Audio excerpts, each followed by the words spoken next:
Hello and welcome to NVS affairs. दोस्तों, नेपाल एक बार फिर से चर्चा में है। नेपाल की ख्वाहिशें रह रहकर उठती रहती है, तो चलिए जानते हैं कि आखिर उसकी क्या डिमांड है अब की बार।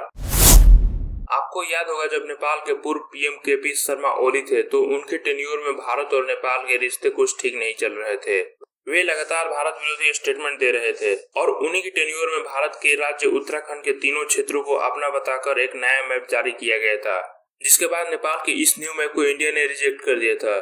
पर उनकी सरकार कैसे न कैसे करके गिर गई, जिसके बाद वे पीएम नहीं रहे। हाल ही में नेपाल ने फिर से उत्तराखंड के इन तीनों क्षेत्रों को अपना बताया है। नेपाल की government spokes person Rekha Sharma ने कहा है कि नेपाल के पीएम प्रचंडा ने काउंसिल ऑफ मिनिस्टर के साथ डिसीजन लिया है कि नेपाल के 100 रुपए के नोट पर नेपाल के न्यू मैप को प्रिंट किया जाएगा, जिसमें लिपुलेख, लिम्पी, अधूरा और काला पानी शामिल होगा।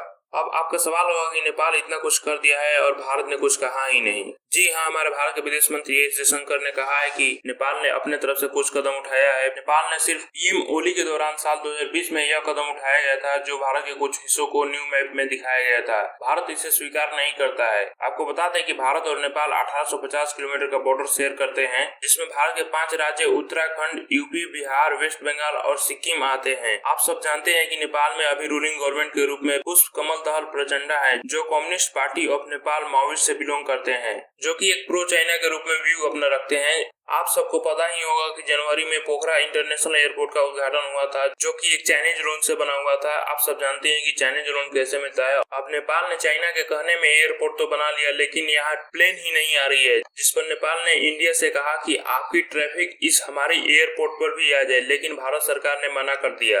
आपको एक फैक्ट बता दूं कि नेपाल और भूटान की करेंसी इंडिया से लिंक्ड है। तो चलिए, आज की इस वीडियो में बस इतना ही। तो फिर किसी नए वीडियो में किसी नए टॉपिक के साथ मिलते हैं। तब तक के लिए धन्यवाद।